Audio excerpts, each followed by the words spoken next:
Are you ready to go with me? हाँ please. जब सुबह सुबह ही आप फ्लैशबैक कराना चाह रही हैं, प्लीज गो ऑन। अमेरिका को 100 मरतबा सोचना चाहिए, पूरा इलाका जो है वो टोटली डिस्टर्ब हो जाएगा। पूरी दुनिया को मालूम है कि लोगों से पाकिस्तान में किधर है। We are happy to announce कि हमारी सारी तैयारियां कंप्लीटली मुकम्मल हैं। अरे मेंटल सुन ले मेरी बात मेंटल। पाकिस्तान में जो लोग लाइव मैचेस देख रहे हैं, आप उन लोगों से पूछे जा कि मेरी टीम ने कैसा परफॉर्म किया।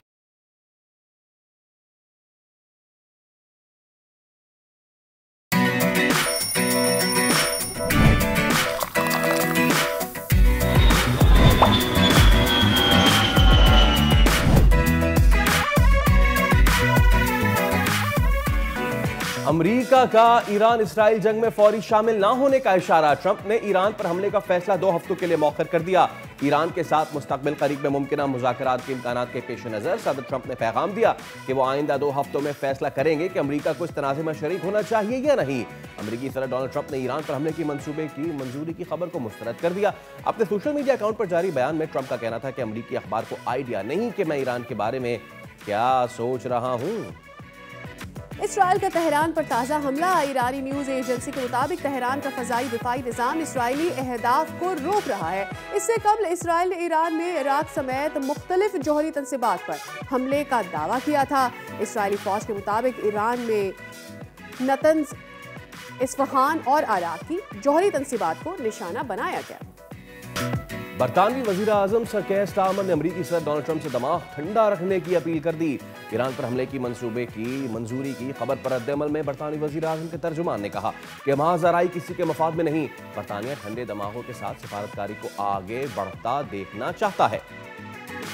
मशरिक़ वस्ता की कशीदा सूरत हाल पर चीनी सदर शी जिनपिंग ने 4 अहम तजावीज़ पेश कर दी। चीनी वज़ारत ख़ारजा के मुताबिक सदर शी जिनपिंग ने फौरी जंग बंदी के मुतालबे के साथ अपनी तजावीज़ में शहरियों का तरजीही तौर पर तहफ़्फ़ुज़ यकीनी बनाना, मुज़ाकरात और मकालमे के आगाज़ को आगे बढ़ने का बुनियादी रास्ता और बैनुल-अक़वामी बिरादरी की अमन के लिए कोशिशों को नागुज़ीर करार दिया।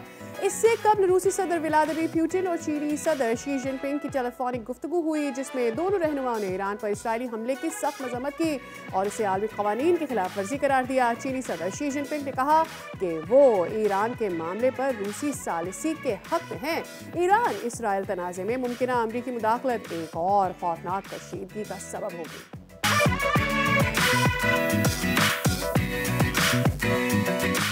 अस्सलाम वालेकुम, खुशामदीद, सुबह खैर। आप देख रहे हैं दुनिया बोल है। मैं हूं सैयद फैसल करीम और मेरे साथ हैं सादिया सैमसन। फैसल, मुझे ये बताएं कि क्या आपको भी वही लग रहा है जो मुझे लग रहा है? किस मामले पे?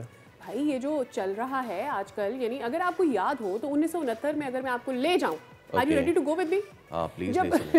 सुबह सुबह ही आप फ्लैशबैक कराना चाह रही हैं तो प्लीज गो ऑन। अच्छा, आपको याद होगा जब रूस ताकतवर यूएसएसआर था, so that Soviet union, Afghanistan में घुसने के बाद उसके टैंक्स का रुख पाकिस्तान की जानिब था।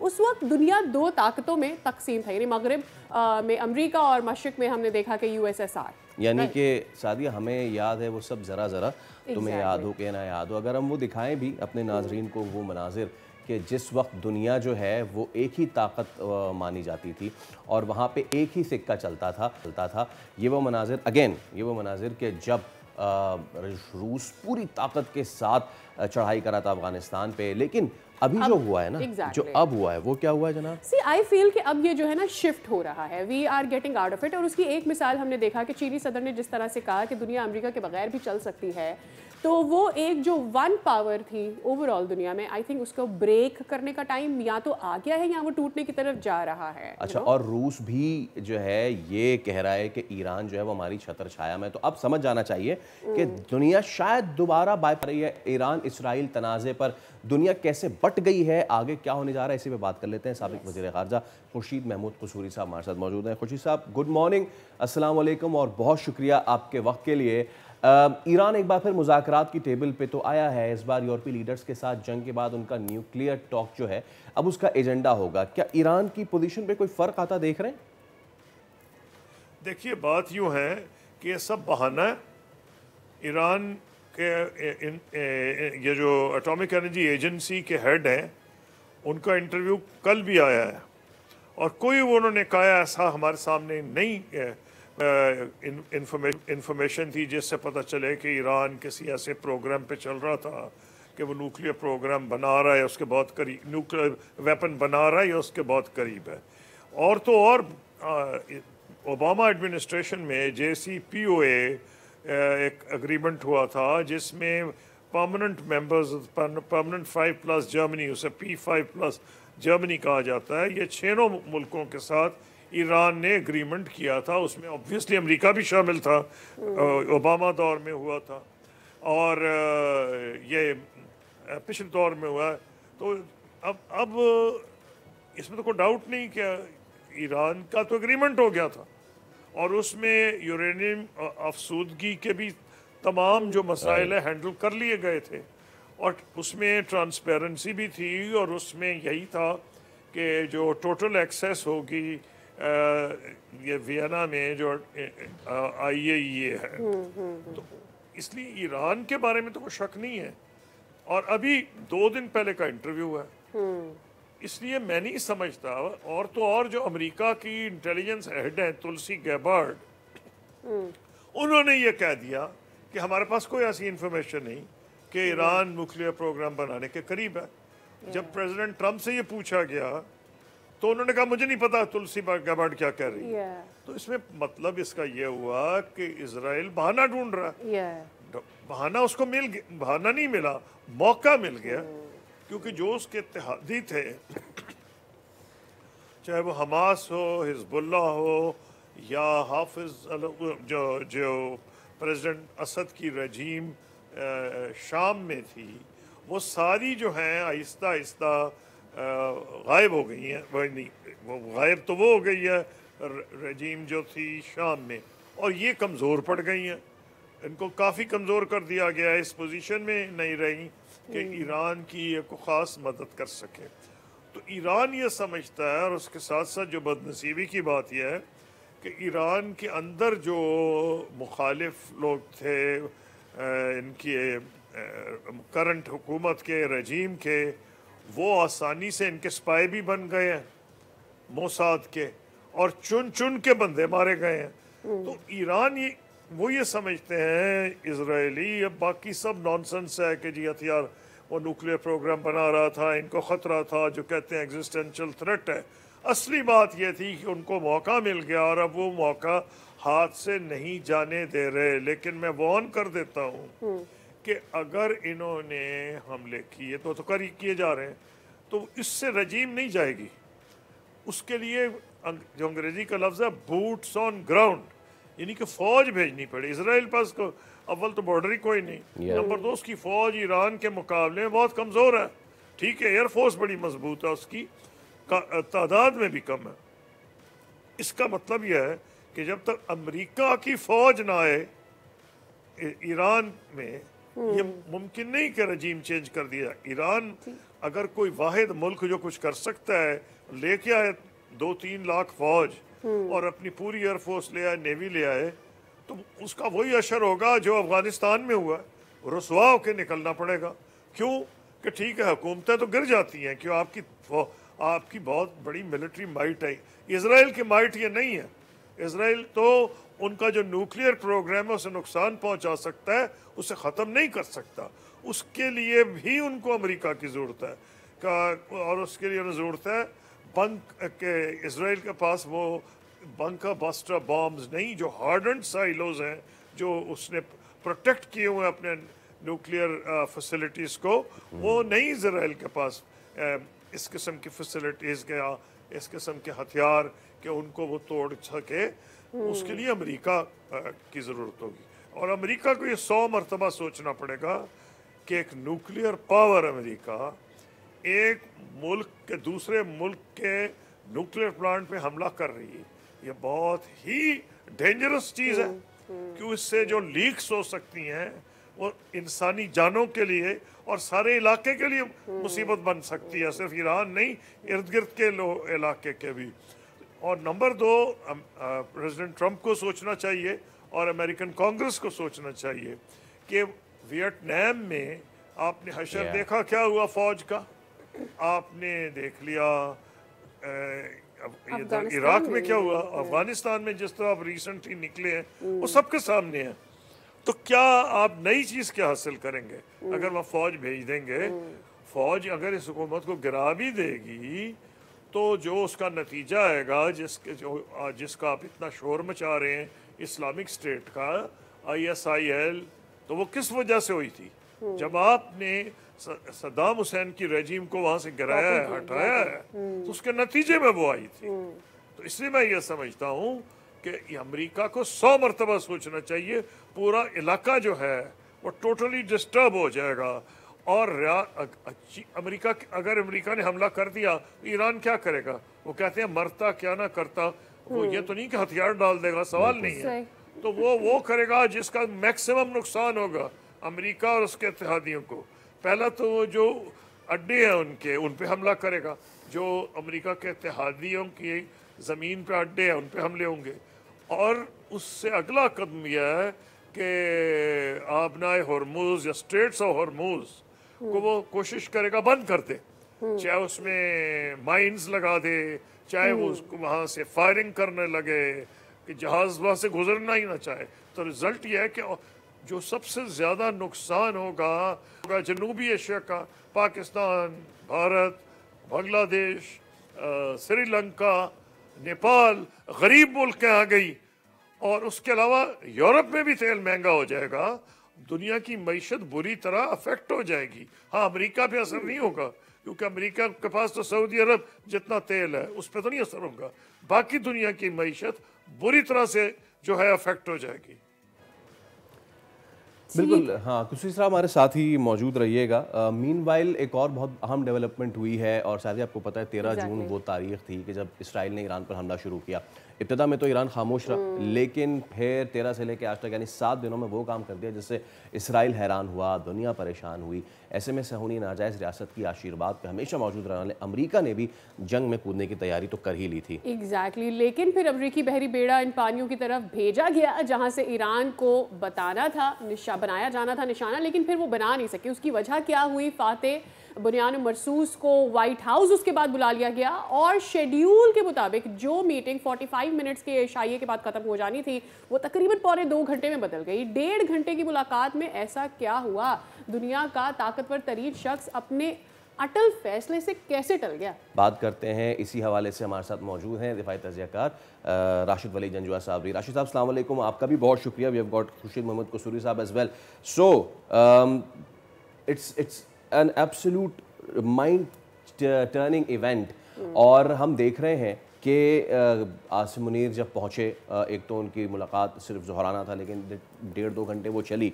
बहुत से हल्के ये कह रहे हैं कि जो 2 हफ्ते का टाइम बाय किया है, this is because of field marshal Asim Munir, और एक तरीके से जंग टाली उन्होंने सोचने पे मजबूर किया डोनाल्ड ट्रंप को कि भाई आप इस तरह घुस ना जाएं मुंह उठा के, जिस पे फिर डोनाल्ड ट्रंप ने ये भी कहा कि Pakistan knows Iran better than many countries.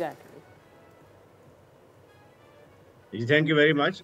हाँ जी, हाँ, ये बड़ा अनप्रेसिडेंटेड मीटिंग थी और हिस्टोरिक भी थी क्योंकि इस तरह की मीटिंग वो डायरेक्टली पहले कभी नहीं हुई मिलिट्री लीडरशिप की।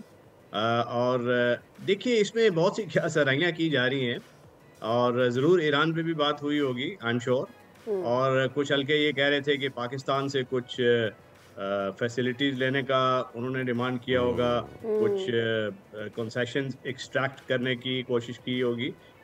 मगर मेरा ख्याल है ये सारी क्या सराहियाँ हैं actually definitely amongst other things जो बातचीत हुई, जो कि इंडो पाक स्टैंड ऑफ था, काउंटर टेररिज्म की कोऑपरेशन थी, क्योंकि इकोनॉमिक स्टेबलाइजेशन में फ़ौज का एक किरदार है, उस पर बात हुई होगी। क्योंकि लोकल्स ऑफ पावर जहाँ होता है तो American gravitate towards that, it is but natural. Iran पे बात हुई होगी और ईरान पे आई एम श्योर जो हमारी फ़ौजी क़यादत ने उनको ये बावर करवाया होगा कि पाकिस्तान को उसका जो फॉल आउट है उससे निमटना है, और पाकिस्तान नहीं चाहता कि ऐसी जंग हो जो कि तूल पकड़े और डिस्ट्रक्टिव हो। क्योंकि जहाँ भी तारोपोद बिखरा है हुकूमतों का, इराक की मिसाल सामने है, शाम की मिसाल सामने है, और वहाँ पे बैल्कनाइजेशन हो जाती है, इंस्टेबिलिटी हो जाती है, और जो एक्चुअल मुफाद उन्होंने सोचा होता है अचीव करना अमेरिका ने, वो अचीव नहीं होता। अफगानिस्तान उसकी मिसाल है, इराक उसकी मिसाल है। तो मेरा ख्याल है उन्होंने उनको यही मशवरा दिया होगा कि आप जो मिनिमल आपका पोजीशन है कि जौहरी अफसुदगी से ईरान की दस्तकशी, जो कि ईरान अभी मेरा ख्याल है खुद भी उसकी तरफ तैयार था। सिर्फ ये था कि एक रेड लाइन थी अमेरिकन, जो ये थी कि जो JCPOA वाला नॉन वेपनाइजेशन उसकी तरफ जाए ईरान। मगर नेतन्याहू बदकिस्मती से एक तो अपनी पर्सनल इलेक्टोरल प्रोस्पेक्ट्स क्योंकि उनके बड़े लो थे इस वक्त, वो इलेक्शन में जाते तो हार जाते, तो उनके इंटरेस्ट में था कि कोई एस्केलेशन हो। तो वो जंग ईरान की के मुतालिक उनकी जो रेड लाइन है वो ये है कि ईरान जो है वो यूरेनियम की अफजूदगी से दस्तबरदार हो जाए। जबकि अमरीकी रेड लाइन ये नहीं थी। अमरीकी कहते थे कि ठीक है, वो जो पहले JSPO वाला मुआहदा था जिसमें 3.67% यूरेनियम की अफसोदगी अलाउड थी फॉर पीसफुल न्यूक्लियर पर्पसेस, वो चलती रहे और इंस्पेक्शन रेजीम जारी रहे इंटरनेशनल एटॉमिक एनर्जी एजेंसी का, और with in the safe guards उनका प्रोग्राम अगर चलता है तो हमें उसमें कोई मोतरज़ नहीं होना चाहिए। मगर नेतन्याहू चाहता था कि ये एक्सेस ऑफ रेजिस्टेंस खत्म करने के बाद ये इस हुकूमत को भी खत्म कर दे और एक रेजिम चेंज की तरफ जाए। मगर बदकिस्मती से रेजिम चेंज सिर्फ मिसाइल एक्सचेंज और इस तरह की जो एरियल एक्सचेंज है उससे नहीं हुआ करते। उसके लिए बूट्स ऑन ग्राउंड ट्रुप्स की एम्प्लॉयमेंट ज़रूरी है। और मेरा नहीं ख्याल कि सदर ट्रंप जैसा जो हुक्मरान है जिसकी प्रो पीस प्रिटेंशंस हैं और नोबेल पीस प्राइज लेने की भी उनकी ख्वाहिश है, तो वो boots on ground American troops को दोबारा फंसाना चाहेगा एक ऐसी जंग में जहाँ पे उसे मालूम है कि वो टूल पकड़ सकती है। तो वो भी मेरा ख्याल है कि चाहते हैं कि कोई किसी किस्म का वाया मीडिया निकले और इसमें ईरानियन लीडरशिप आपको नहीं लगता कि डोनाल्ड ट्रंप के लिए ये अपना बहुत बड़ा इम्तिहान है? आपको याद होगा जब ओबामा की रजीम थी, यानी USA में, तो उस वक्त भी हमने ये देखा था कि एक क्वेश्चन जो सामने बार बार डोनाल्ड ट्रंप उठा रहे थे कि आप किस तरह से किसी भी दूसरे मुल्क पर हमला कर सकते हैं, और अगर ओबामा ये करेंगे तो ये उनकी बहुत बड़ी बेवकूफ़ी होगी और उनकी वीकनेस होगी। नाउ जब वो खुद इस टर्म में आ गए हैं और वो सदारत कर रहे हैं, मेरे ख्याल में जो मंशूर वो लेकर आए थे कि हमने किसी जंग में नहीं पड़ना और हमने इकोनॉमिकली सिर्फ अमेरिका के बारे में सोचना है, वो भी कहीं ना कहीं at the back of Donald Trump's mind उनको ये बात बार बार रिमाइंड होती होगी कि वो इस तरफ नहीं जा सकते। बस ज़्यादातर तो रिपब्लिकन सपोर्टर नहीं चाहते कि वो इस जंग का हिस्सा बने किसी भी तौर से। जी हाँ, उनका जो मागा make America great again support base है वो भी स्प्लिट हो गया ना। तो कुछ लोग ये बिल्कुल यही बात कर रहे हैं कि आपका एजेंडा तो ये था कि make America great again, bring the jobs back, manufacturing start करें, टैरिफ लगाएं, इमिग्रेशन को कम करें, कंसंट्रेट करें इकोनॉमिक रिवाइवल ऑफ अमेरिका, और नई जंगों में उसको इन्वॉल्व ना करें और रादर पुरानी जंगें रोकें अमेरिका की इंटरेस्ट के मुताबिक, जिस तरह यूक्रेनियन की जंग है। बट वो इसराइल के सामने सारी लॉबीज जो हैं वो बिल्कुल सरेंडर कर देती हैं, फैसला साज खू होते हैं अमेरिका में बदकिस्मती से। मगर ट्रंप चूँकि वो अपनी एक जहन भी रखते हैं, वो डीप स्टेट इस्टेब्लिशमेंट CIA उससे 100% वो उसका जो बयानी है उसको लेके नहीं चलते। इसी वजह से ये आपने देखा है कि वो इस वक्त तक डायरेक्ट अमेरिकन इन्वॉल्वमेंट हमें नज़र नहीं आई है। और जबकि इसराइल ये चाहता है कि इस वक्त अमेरिका है वो इन्वॉल्व हो जाए, फर्दो जो है उधर वो B-2 स्पिरिट बॉम्बर से बॉम्बिंग करें, और किसी तरीके से जब अमेरिका इन्वॉल्व हो जाएगा तो फिर ईरानियन जो है वो अमेरिका ईरान प्रॉब्लम हो जाएगी, अमेरिका इसराइल के बजाय। तो यहाँ से आज जो 2 हफ्ता उन्होंने डेडलाइन दिया है कि with in 2 weeks, I think कि ये डिप्लोमेसी को कोई चांस देना चाहते हैं कि ईरानियंस अगर किसी ऐसे डील की तरफ आते हैं तो फिर वो इसराइल पे भी दबाव डाल सकते हैं कि जी ठीक है, this is the minimal deal और इस पे आप भी एग्री हो जाएं, रेजिम चेंज की तरफ ना जाएं ताकि जंग तूल ना पकड़े। ओके, मैं इस पे ज़रा खुशी साहब का भी टेक लेना चाहूँगा। खुशी साहब, इस जंग में ज़्यादा नुकसान जो है वो किसने उठाया है? जो अहदाफ इसराइल ईरान पे हासिल करना चाहता था हमला करके, वो कर पाया या नहीं? नहीं कर पाया, इसलिए तो वो अमेरिका को घसीटने की कोशिश कर रहा है। ये तो ठीक है, मैं मानता हूँ कि इसराइल की जो एयरफोर्स है दुनिया की जो ज़्यादा एडवांस 4-5 मुल्क है उनमें से एक है। पाकिस्तान की एयरफोर्स भी माशाल्लाह बहुत एडवांस्ड है। तो जो दुनिया के 5-6 चोटी के मुल्क हैं जिनकी बेस्ट एयर फोर्सेज हैं, इसराइल उनमें से एक है। ईरान के पास एयरफोर्स वो नहीं है। ईरान बदनसीबी से उसके पास बहुत पुराने जहाज है। उन्होंने कोशिश की है और उनको कोई मुल्क ज़्यादा बेचने को भी नहीं तैयार था।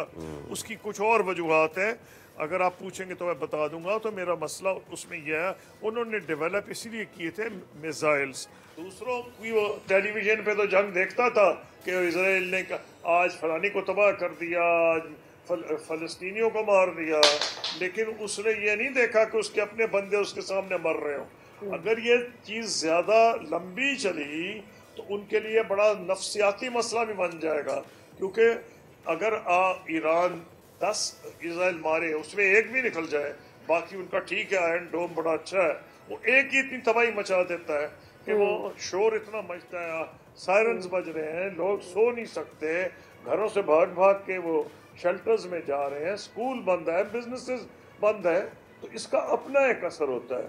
तो ईरान को तो नुकसान उसने पहुंचाया है, इसमें तो कोई डाउट नहीं, जानी माली कोई डाउट नहीं, लेकिन क्या कैपेसिटी इजराइल की इतनी है? मेरे ख्याल में जो ईरान ने इजराइल को नुकसान पहुंचाया है वो बहुत भारी नुकसान है, और वो साइकोलॉजिकल नुकसान भी है, अगर इसीलिए वो अमेरिका को खींचने की कोशिश कर रहा है।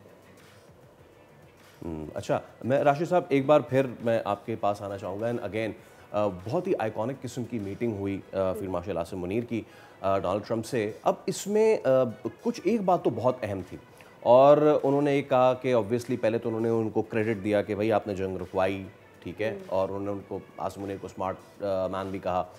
देन उन्होंने जो ईरान के हवाले से कहा, उन्होंने एक चीज़ बड़ी क्लियर कर दी, जिस पे एक और चैमगोई चल रही थी ना हमारे यहाँ कि जी शायद कुछ इसराइली सिंपथाइजर्स हैं एंड ऑल। उसको कल डोनाल्ड ट्रंप ने खुद अपने बयान से कह दिया कि Pakistan is closer to Iran और इसराइल के साथ वो बिल्कुल भी नहीं है। सो इसी से चीज़ पता चल रही है कि ईरान पे बात हुई है लाजिम, और उस पर फिर ऑब्वियसली फील्ड मार्शल साहब ने भी अपने कुछ आरा दी होंगी। सो मैं चाहूँगा इस पे भी आप कुछ बात करें। Very important meeting in this context कि जब आप ना सिर्फ इंडिया पाकिस्तान को चीज़ लेके बहुत तारीफ हो रही है, बट इस खित्ते की सूरत हाल को लेके बड़ी स्ट्रॉन्ग पोजीशन है इस मीटिंग के बाद पाकिस्तान की जियोपॉलिटिकल एंड मिलिटरली भी। देखिए, ये जो मीटिंग थी, ये उस पर बहुत से लोग स्पेकुलेशंस भी कर रहे हैं। ये ट्रंप ने इसलिए किया था कि इंडिया ने उसको डाउन प्ले कर रहा था, रादर उसको रिप्यूडिएट कर रहा था, जो उसका रोल था सदर ट्रंप का मीडिएशन में इंडो पाक स्टैंड ऑफ, और जो वो क्रेडिट लेना चाह रहे थे सदर ट्रंप के, मैंने एटमी जंग रुकवाई, मोदी ने उसको रिप्यूडिएट करने की कोशिश की, मगर वो उसमें कामयाब नहीं हुआ, क्योंकि अमेरिकनों ने कहा कि okay, let's call the military leadership और पाकिस्तान की और उनसे खुद। तो ये एक शोकेसिंग थी दुनिया को कि देखिए हमने जंग रुकवाई और ये वो इम्पोर्टेंट एक्टर है जिसके साथ हमने इंगेज किया, क्योंकि पूरी दुनिया को मालूम है कि लोगों से पार पाकिस्तान में किधर है। एक तो वो चीज़ है। दूसरा, जब ऐसी मीटिंग्स होती हैं तो चूंकि ये मिडल ईस्ट में ये सिचुएशन थी इजराइल ईरान वाली, तो डेफिनेटली उन्होंने पाकिस्तान के साथ वो एस्पेक्ट डिस्कस किया, बिकॉज दे अंडरस्टैंड कि अगर अमेरिका इसमें सक इन होता है इस जंग में, और पाकिस्तान जो एक नेबरिंग मुल्क है जोग्राफिकली ऑल्सो, कल्चरली ऑल्सो, और उनके साथ डिप्लोमेटिकली क्लोज रवाबत हैं, और वो समझते हैं ईरान को बेहतर, तो वो भी समझना चाह रहे थे, क्योंकि एक तो इजराइल का फ्लो है ना इंफॉर्मेशन का। तो ट्रंप साहब चूंकि वो थोड़े से मैवरिक हैं, अपनी एक सोच रखते हैं, तो उन्होंने कहा कि पाकिस्तान का पर्सपेक्टिव लिया जाए कि ऐसा ना हो कि इजराइल हमें ऐसी जंग में साकिन कर ले कि जिसमें फिर अमेरिका का मफाद जो है वो उसको ज़ख्म पहुंचे।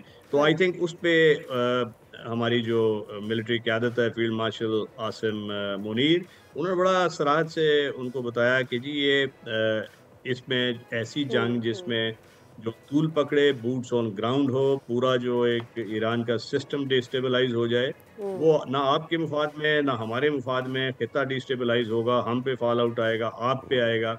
तो बेहतर ये है कि आपको अच्छा है कि जौहरी अफजूदगी का आप नहीं चाहते कि एक ऐसा रिजीम जो आइडियोलॉजिक ड्रिवन है उसके Right. पास न्यूक्लियर वेपन आ जाए तो राइट वो तो सर। खुद भी तैयार है, तो why don't you deal with them in that way. और इसराइल को जो ये लगातार वो आपको इंगेज करके इसमें सक इन करने की कोशिश कर रहा है, stay try and stay away. Also एक और भी चीज़ राशिद साहब यहाँ पर महसूस होती है, वो ये कि शायद ये कैलकुलेशन इसराइल ने की ही नहीं थी कि कौन कौन ईरान का साथ दे सकता है। दे वर कंसिडरिंग कि गल्फ कितना हाथ आगे लेकर आएगा, बट who thought कि China can be a game changer, Russia can be a game changer, and the way उन्होंने ईरान को सपोर्ट किया है। एक तो ये, सो आई एम श्योर अमेरिका के जहन में कहीं ये बात भी होगी कि एक ब्लॉक बनने जा रहा है और वो उस जगह पर नहीं जाना चाहता है जहाँ पर वो यही कैलकुलेट ना करना पड़े कि इसका वापसी में कितनी चीज़ें उन्हें नुकसान में बर्दाश्त करनी पड़ सकती हैं, कि उनका बाहर निकलना इससे मुश्किल हो जाए। जी हाँ, बिल्कुल। वो उनके पेश नज़र ये ज़रूर सोच होगी कि रशिया, चाइना, पाकिस्तान, टर्की और सेंट्रल एशियन स्टेट्स इवन जो नहीं चाहती हैं कि इस वक्त ये खिता डिस्टेबलाइज हो, क्योंकि ये खिता पूरा इस वक्त आपको याद है कि चाइना की बड़ी इन्वेस्टमेंट थी, 400 लगभग अरब के उनके एमओयूज हैं ईरान के साथ, जो मटेरियलाइज तो नहीं हुए, मगर वो बहरहाल वो उनका स्ट्रेटेजिक विजन है बीआरआई को एक्सटेंड करना, तेल की तरसील के हवाले से उनकी बड़ी उन पे रिलायंस है। तो ये जब अगर कोई अमेरिका उसमें इन्वॉल्व होता तो जाहिर है P5 मेंबर रशिया और चाइना ये भी अपना रोल प्ले करते सिक्योरिटी काउंसिल में, प्रेशर डालते, और फिर पाकिस्तान का रोल भी उसमें कलीदी हो जाता है एक नेबर होने के नाते। तो वो अमेरिका ने ये टेस्ट किए हैं वाटर, और आई थिंक उसी की वजह से थोड़ा सा अमेरिका अभी काशिश होकर 2 वीक्स का वो टाइम फ्रेम दे रहा है। और मामला इस वक्त ऐसा हो सकता है कि वो इजरायली रेड लाइन्स की बजाय जो अमेरिकन रेड लाइन है कि JCPOA की वो जो जौहरी अफसरदगी की एक पीसफुल यूज़ के लिए एनरिचमेंट Yes. कैपेसिटी है, उस पर राज़ी किया जाए, फेस सेविंग को ईरान को भी दी जाए और इसराइल को भी दी जाए और इस जंग को रोका जाए। ठीक है, बिल्कुल ठीक है। अच्छा कसूरी साहब, मैं ये चीज़ अब बिल्कुल सामने आ रही है कि बहुत से लोग मुज़ाकरात जो है वो उसका अब टेबल पे लाने को कोशिश करें ईरान पे, तो जंग बंदी की जो शर्त रखी ईरान ने, यूरोपीय यूनियन इसराइल को जंग बंदी का कर भी पाएगा पाबंद, या फिर इसराइल इसी तरह शुतर बेमहार की तरह मुंह उठा के इसी तरह हमले करता रहेगा? और जी, इसराइल तो किसी कानून का पाबंदी नहीं है, उसकी वजह उसके पीछे अमेरिका बहादुर खड़ा हुआ। अमेरिका ने तो, मुझे याद है मैं पाकिस्तान सिक्योरिटी काउंसिल में था, मैंने सिक्योरिटी काउंसिल पे प्रिजाइड किया। इन्होंने फैसला किया इराक पे हमला करना चाहते हैं, हालांकि पाकिस्तान इनका एलाई, जो नॉन नेटो एलाई हम थे, लेकिन मैंने तो डट के मुखालफत की थी, पाकिस्तान डट के मुखालफत की थी कि इराक पे हम हमले के खिलाफ है। और फ्रांस ने और जर्मनी ने, रिजल्ट ये हुआ था कि ये इनको नहीं मिली इजाज़त सिक्योरिटी काउंसिल से कि हमला कर सकें, इसलिए फिर इन्होंने एक गैर कानूनी काम किया इंटरनेशनल लॉ की नज़र में, और इन्होंने एक हमला बावजूद उसके इराक में कर दिया, और ये चाह रहे थे कि इनको लीगल सैंक्शन मिले यूनाइटेड नेशन सिक्योरिटी काउंसिल से, जो नहीं मिली थी। इन्होंने फिर भी हमला कर दिया कि इधर उधर छोटे छोटे मुल्क, इधर उधर के 1-2 मुल्क उसमें थे, बाकी बराए नाम थे, कोई छोटा जजीरा इधर का उधर का, उनके नाम भी नहीं लोगों को याद है।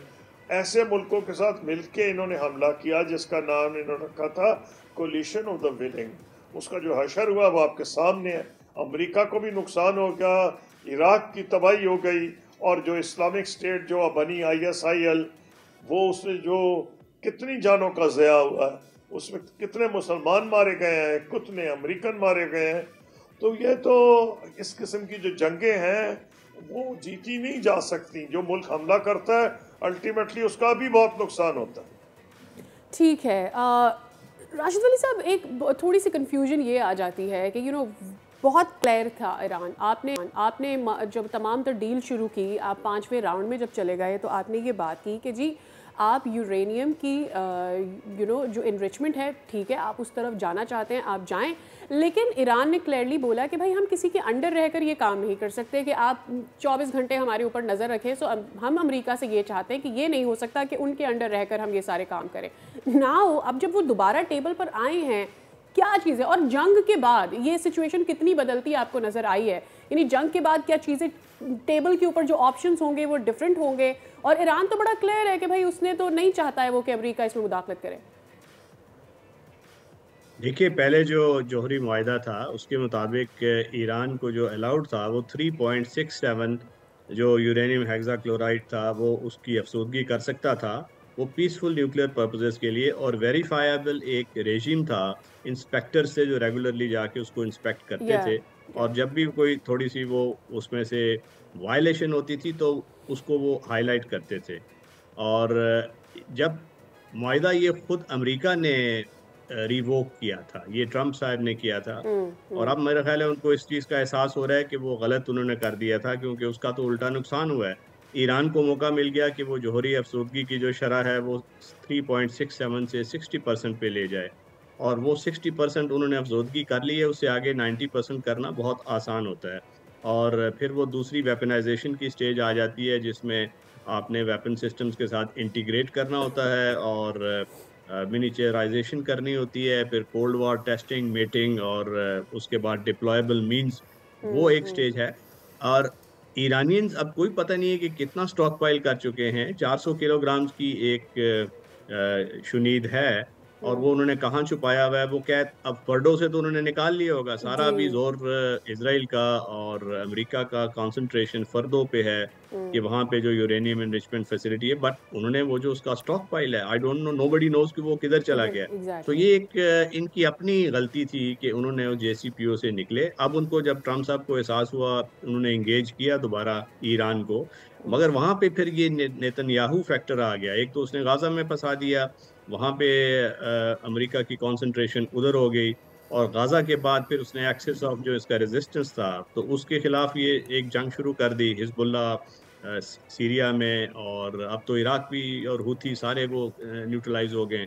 तो वो करने के बाद वो इधर ले आया इस जंग को, और अमेरिका जो चाहता था कि जौहरी अफजूदगी की जो शरह पहले थी उस पे ईरान राजी हो जाए, 60% जो स्टॉक पाइल वो हवाले कर दे, उसको वापस कर दे, और उसके बाद वो वेरीफाइबल एक रेजिम के जरिए उसको अलाउ कर दें कि वो जो पहला मुआहिदा था तो इंस्पेक्शन रेजिम में रहे, और वो उसमें पीसफुल यूज के लिए इस्तेमाल करता रहे। मगर इजराइल बीच में कूद पड़ा, उसने कहा कि नहीं, अब हम इनको ट्रस्ट नहीं कर सकते, और अब हम चाहते हैं कि ये बिल्कुल अफजूदगी से दस्तबरदार हो जाए। यानी कि जिस तरह लीबियन मॉडल था, लीबिया में आपको मालूम है ना क्या हुआ था कि उन्होंने थोड़ा बहुत, हालांकि लीबिया के पास कोई अफजूदगी का उस वक्त कैपेसिटी ज्यादा नहीं थी, सिर्फ कुछ सेंट्रीफ्यूजेस थे, मगर वो उन्होंने उस पे वही इल्ज़ाम लगा के लीबिया पे चढ़ाई की, वहाँ से वो सारे सेंट्रीफ्यूजेस उठा के ले गए थे।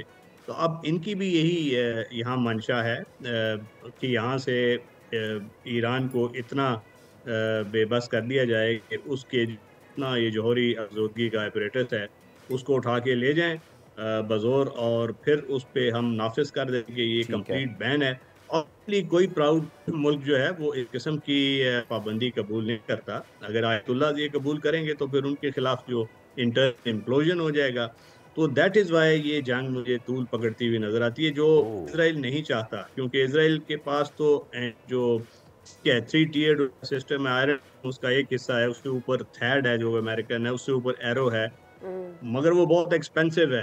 अगर एक पैट्रियट बैट वो मिसाइल फायर होता है तो उसके $4 बिलियन उसकी कॉस्ट है। तो इनका तो चंद $1000 का एक वो सस्ता मिसाइल है ईरानियंस का, so they can continue fighting this cheap war, और इसराइल को नुकसान पहुंचेगा। इसराइल इसीलिए डेस्परेट है अमेरिका को अब इस जंग में धकेले और इसका खात्मा कर।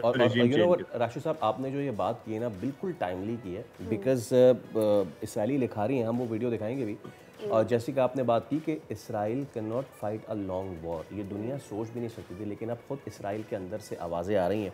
उनके लिखारी आवरी गोल्ड हैं और उन्होंने ये कहा है कि जी हम फंस चुके हैं, Israel is choking. Thank you so much brigadier Rashid Wali Janjua साहब और खुर्शीद महमूद कसूरी साहब हमारे साथ। तो एज वी स्टार्टेड और as we are ending it, it's about कि दुनिया इस वक्त एक नई ताकत को भरते हुए देख रही है, एक नई ओपिनियन को भरते हुए देख रही है, and that is Pakistan. Exactly, and with that let's take a break, and when we continue come back तो इस पर मजीद थोड़ी सी बात करेंगे, और ये भी बात करेंगे कि इस वक्त मीडिया पे क्या चल रहा है, इससे मुतालिक कौन डर रहा है, कौन घबरा रहा है, क्या हो रहा है।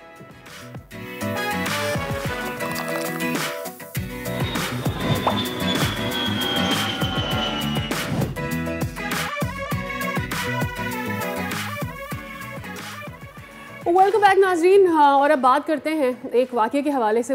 एक इमारत होती है, उसमें आग लगती है, आग बुझाने वाली गाड़ियाँ और अमला देर सवेर वहाँ पहुँचता है, हम इसको रिपोर्ट करते हैं, कुछ घंटे गुजर जाने के बाद आग पर काबू पा लिया जाता है। लेकिन फैसल यहाँ पर कहानी ख़त्म नहीं होती, एक्चुअली यहाँ से शुरू होती है। बिल्कुल सादिया, कहानी तो आग बुझने के बाद शुरू होती है। कहानी उस शख्स की जो साला साल मेहनत से एक छोटी सी दुकान खड़ी करता है, 12-12 घंटे काम करता है, उससे अपने घर का चूल्हा जलाता है, माँ की दवा, बच्चों के खिलौने, घर वापसी पे बीवी के लिए गजरे लेके जाता है, लेकिन कुछ ही लम्हों में ये सारी मेहनत आग की नज़र हो जाती है, वो ख्वाब चकनाचूर हो जाते हैं। हम बात कर रहे हैं मिलेनियम मॉल में लगी आग की। आग तो बुझ गई, लेकिन उसके बाद जो तमाम तर सूरत हाल हुई है, हमारे साथ एक मुतासरा दुकानदार सैयद शहरोज़ अहमद मौजूद हैं। कोशिश करेंगे कि fire safety expert Fawad Atiq से भी बात करें। लेकिन शहरोज़, एक तो बहुत शुक्रिया, आप इतने कड़े वक्त में हमसे बात कर रहे हैं, हमारी सारी हमदर्दी आपके साथ है। शहरोज़ भाई, ये बताएं कि आपका किस चीज़ का कारोबार था, किस चीज़ की दुकान थी? पहले तो मैं कहता हूँ अस्सलाम वालेकुम सर। वालेकुम अस्सलाम। मेरा सर पैंट शर्ट का, कोट पैंट का, dress pant, each and everything gents के हिसाब से मेरा काम था। मेरी 2 शॉप्स थी मिलीनियम में, और मुझे मिलीनियम में तकरीबन हो गए थे 20 साल। अच्छा, शहरोज़ ये बताइएगा, 20 साल 2 दुकानें आप कह रहे हैं मुकम्मल जल गई हैं आपकी दुकानें, सब कुछ नहीं बचा, कितनी आप अभी हम अगर उसको कैलकुलेट करें कितना नुकसान हुआ आपका? मेरा उस दुकानों के अंदर कम से कम ना 1.5 करोड़ रुपए का नुकसान हुआ है, कम से कम। जो मेरी जिंदगी 20 साल की मेहनत थी, मेरी 20 साल की मेहनत थी। और ये बहुत ही ख़तरनाक बात है शहरों। अच्छा, कुछ आप लोगों को बताया गया है कि कैसे लगी आग, क्या हुआ, आग पे काबू पाया जा सकता था? आग पे काबू पा लिया जाता सर, अगर ये हमारी नाहिल हुकूमत वक्त पे हमारे को प्रोवाइड कर देती, वक्त पे हमारे को जो है फायर ब्रिगेड आ जाती, तो हमारी मैनेजमेंट इतनी मेहनत कर रही थी जिसकी कोई हद नहीं, कि बस फायर ब्रिगेड आ जाए। फिर उन्होंने अपने प्राइवेट टैंकर मंगा के लाइनों में लगा के आधे से ज्यादा मॉल को बचाया है। अच्छा, ये हमारी नाइल हुकूमत है। शहरोज़, मुझे ये बताएं कि आप कह रहे हैं 20 साल की आपकी मेहनत जो है वो जल गई है। घर में कौन कौन है शहरोज़? कितने लोगों का जो था वो आपसे वाबस्ता था? घर में सबसे पहले तो मेरे माँ बाप है, जो दुनिया में हमें लाए। इसके बाद मेरी 3 बेटियां हैं, और मेरे भाई हैं। अच्छा। मेरे साथ काम करते थे, जो कि इस वक्त हम लोग घर में से कोई भी काम पे नहीं जा रहा है। समझ ले, हमारा दारोमदार पूरा मिलेनियम मॉल था। ठीक है शहरोज़, मुझे ये बताइएगा कि एक तो आपके लिए मुश्किल होता है क्योंकि आप अपनी घर की कफ़ालत कर रहे हैं, काम कर रहे हैं, छोटे अमाउंट से शुरू करके कारोबार को बढ़ा ले जाते हैं, लेकिन आपके घर वालों को ये बताना कितना मुश्किल मरहला होता है कि ये हो गया है वहाँ पर। क्या रिस्पांस था आपके घर वालों का जब आपने उन्हें बताया कि मिलेनियम मॉल में आग लगी है दुकान पर?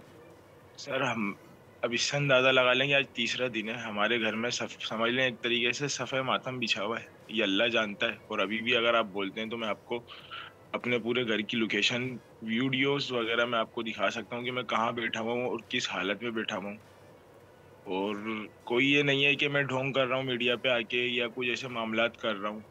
मैं 6ठी क्लास में था जब से मिलेनियम गया हूँ, और 6ठी क्लास के बाद मैंने 10 साल या 8 साल एक दुकान पे मैंने नौकरी करी है। मैं नौकरी पेशावर आदमी हूँ। उसके बाद अपनी मदद आपके तहत मैंने वो दुकान करी थी दोनों। ये मेरा रब जानता है, इसके अलावा मेरे पास कोई अल्फाज नहीं है। मैंने 2 दिन से 3 दिन हो गए, मेरे घर वालों के अंदर समझ लें कोई कंडीशन बोलने की कोई भी काबिल नहीं है। हम समझ सकते हैं शहरोज़ हमारे साथ ही रहिएगा। हमारे साथ fire safety expert Fawad Atiq बारी साहब मौजूद हैं। Thank you so much Fawad साहब आपके वक्त के लिए। ये जो वाक़या हुआ है बार बार, और कराची में 90 से 95% इमारतों में फायर एग्जिट्स नहीं हैं, इस तरह की सिचुएशन, और 2 साल पहले उसके बिल्कुल एडजेसेंट आरजे मॉल में लगने वाली आग, जहाँ पे जाने कीमती गई, सामान तो गया ही गया। So where are we heading towards Karachi की इमारतों को लेके? कोई है देखने वाला? देखिए, पाकिस्तान में हर साल आतिशबाजी के वाक़यात में कोई 10 से 15 हज़ार लोगों की हलाकत होती है। कोई 1 से 1.5 लाख लोग जख्मी हो जाते हैं, और माली तौर पे कोई 800 अरब रुपए का नुकसान होता है। हुकूमत पाकिस्तान ने इस नुकसान के तदारुक के लिए और उस पर काबू पाने के लिए building code for fire and safety 2016 बनाया, जो 2017 में इसको पास किया गया। और इस कोड को पास करने के बाद अब इसका निफाज होना चाहिए। अब इसके निफाज में जैसे ये हादसा हुआ है, मीडिया जाग गया, 1-2 दिन की बातें होंगी और उसके बाद फिर सब खामोश हो जाएंगे। इसी तरह खुदा अल्लाह का शुक्र है कि इसमें जानी नुकसान नहीं हुआ, ये जो मिलेनियम मॉल की फायर में, वरना इंतजामिया भी 2-4 दिन के लिए हरकत में आती कि बिल्डिंग्स को चेक करो और उसके बाद फिर खामोश हो जाते।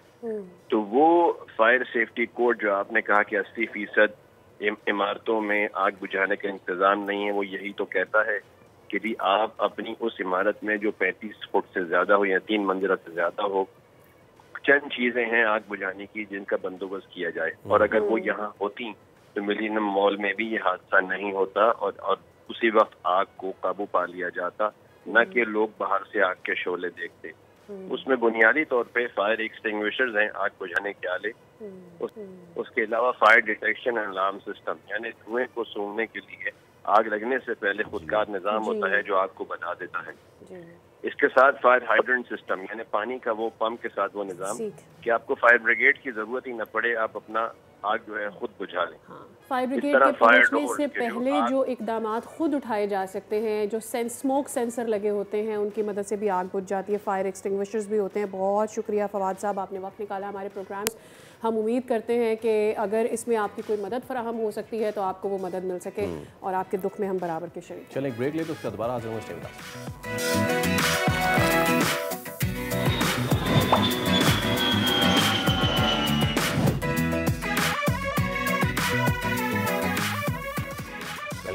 वेलकम बैक एक बार फिर आपको कहेंगे सुबह खैर। आप देख रहे हैं दुनिया बोल है और चले सादिया, हमारे शो की अच्छी बात है कि बिना टिकट आपको शंदूर लेके चलते हैं।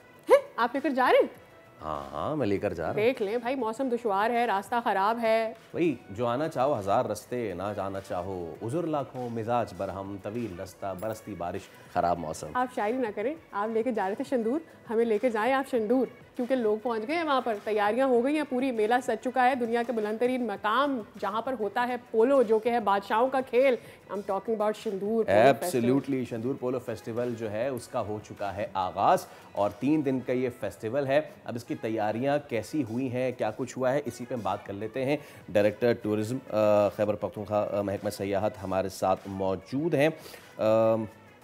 Exactly. Let's have a conversation with him. Umar Arshad Khan हमारे साथ मौजूद है। उमर अस्सलाम वालेकुम और बहुत शुक्रिया आपके वक्त का।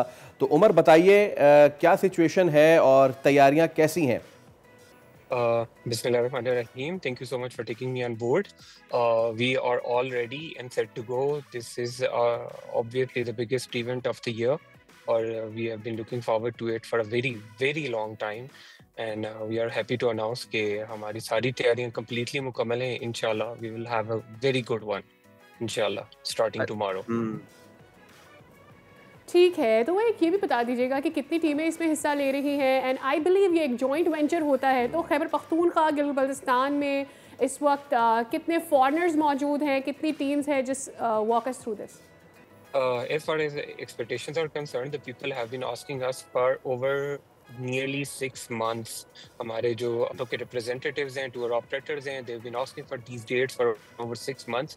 We have announced these dates back in January, and everybody was on to it. We have to celebrate this. This is obviously the biggest event of the Pakistan, and from whole world, the people are looking forward to this event. So we are expecting a lot of foreigners over here, inshallah. And as far as the teams are concerned, there are a lot of teams working from the Chitral. हमारे यहाँ तो ऐसा है कि the people all year round they are actually waiting for Chitral and waiting for this Shandur, this event to come about, and later on from Gilgit Baltistan as well. The last match will be the teams who have won from the Chitral and from Gilgit Baltistan. They will be having the match in the Shandur Polo Festival. ऐसे जैसे India Pakistan का match होता है ना cricket में, इसी तरह चित्राल और गिलगित बल्तिस्तान का मैच होता है पोलो में। Am I right? Rather say it is more than that in a sense, because the Shandur in itself is a territorial dispute between the Gilgit Baltistan and Chitral. So this is in a way a spirited competition where they are trying to achieve this goal कि किसकी hold over that land is more in a sense. हम भी बड़ी तादाद में tourism भी attract करते हैं। I have this question in my mind कि पिछले साल की निस्बत अगर इस साल की बात की जाए तो क्या चेंजेस किए गए हैं इस इवेंट को ज़्यादा अच्छा बनाने में, ऑल्सो ज़्यादा टूरिज़्म को अट्रैक्ट करने में? जब place I was there present last year ना, सो ये मेरा भी ये सवाल है कि what's new this time round? Okay, most importantly, मैं शंदूर फेस्टिवल को as a whole my entire team KPCT है, हम शंदूर फेस्टिवल को और इस मैच को एज अ मैच नहीं देखते, हम इसे as a spirit of resilience देखते हैं, as a spirit of hope देखते हैं, as a spirit of this entire event. जो इसकी स्पिरिट है आजकल माहौलियाती तब्दीलियों के हवाले से अगर देखा जाए तो इंटायर फलक्रम और entire focus is on this thing कि we have somehow need to realize that we are having this kind of a biggest festival on the highest polo ground on earth. So as far as the journey is concerned, everybody is concerned about the journey कि उस तरफ से भी आते हुए 8 घंटे लगते हैं, इस तरफ से जाते हुए 8 घंटे, but that is the whole point. We are taking you to the place which is completely mad and unexplored, and there we are having this festival, this away from the humdrum of the city, away from the busy streets, away from any place where anything is being conceived. So it is completely unmaddened territory. तो वहाँ पे ले जाके इस चीज़ को लेके आना, तो this is the biggest achievement. I have this thing in my mind, और वो इतने सारे लोग शायद इससे भी डरते होंगे कि यार ये रास्ता यहाँ तक पहुँचने के लिए कितना लंबा है, क्या ये शॉर्ट हो जाए। सो आई हैव दिस थिंग कि हम ऑब्वियसली सोचते हैं ज़्यादा से ज़्यादा लोग पहुँचे, ज़्यादा इंगेजमेंट नज़र आए, ज़्यादा ज़ील नज़र आए। So what do you think, अगर हम इस रोड को कंप्लीट कर पाए जल्द अज जल्द, तो क्या ये सफ़र कम हो सकता है, may be 3-4 hours? Yes, You are very much right. We are working on the road. Most of the road is with NHA, National Highway Authorities, and they are actively working on it. It isn't like it has not been worked on. But you have to keep it in the perspective that for more than 6 months the road is being closed because of the conditions. So it isn't as easy to walk on the road. But from my perspective, I would again say that the whole point is about reaching that place. If it would have been rather easier within 4 hours, if you could reach that place, तो शायद charm a little bit charm वैसा ना रहता। ठीक, thank you so very much for all the details. It was a pleasure talking to you, and I believe हम आगे इस event पे बहुत सारी चीज़ें मेरे ख्याल में बेहतर होने जा रही हैं, एंड आई रियली होप ये रोड वाली जो बात है ना, ये भी जल्दी से अगर हो जाए तो फिर मामला ज़रा और अच्छे हो। अच्छा, इसमें एक और चीज़ है कि you have been there, I have been there, जब भी हम जाते हैं यहाँ पे तो जिस वक्त वो पोलो का प्लेयर घोड़े पे बैठ के खेल रहा होता है ना, इट्स सो एक्साइटिंग टू सी, इतने जज्बात वाला ये मैच होता है। तो कभी आपने सोचा है कि यार देखें, क्रिकेट में तो आप ट्रायल्स देते हैं, यू नो, प्रैक्टिस करते हैं, तो लेकिन कभी ये सोचा है कि ये जो पोलो प्लेयर हैं ये कैसे बनते हैं, ये कैसे प्रैक्टिस करते हैं? मेरे जहन में बहुत ज़्यादा आता है, बिकॉज इसके अंदर ना एक तो आपको अपना घोड़ा भी संभालना है, यू हैव टू, फिर उसे डायरेक्ट, मतलब एक तो अपने ऊपर उसका बैलेंस मेंटेन करना है। इट्स नॉट जस्ट जोकी, हाँ, आप सिर्फ जोकी नहीं है उसके ऊपर, आप अपने घोड़े को संभाल रहे हैं, अपने आप को संभाल, योर ब्रेन इज वर्किंग कि आप किस तरह से अपनी पूरी जो स्ट्रैटेजी है, गेम प्लान है, उसको लेकर चलना है और अपना रोल करना है। So I am really like looking forward and curious. You are looking forward, you are curious. तो आपकी पोलो एक प्लेयर हैं चित्राल के, उनसे फिर आपकी मुलाकात करा देते हैं। हमारे साथ मौजूद है अनवर वली खान, जो कि चित्राल की टीम के पोलो प्लेयर हैं।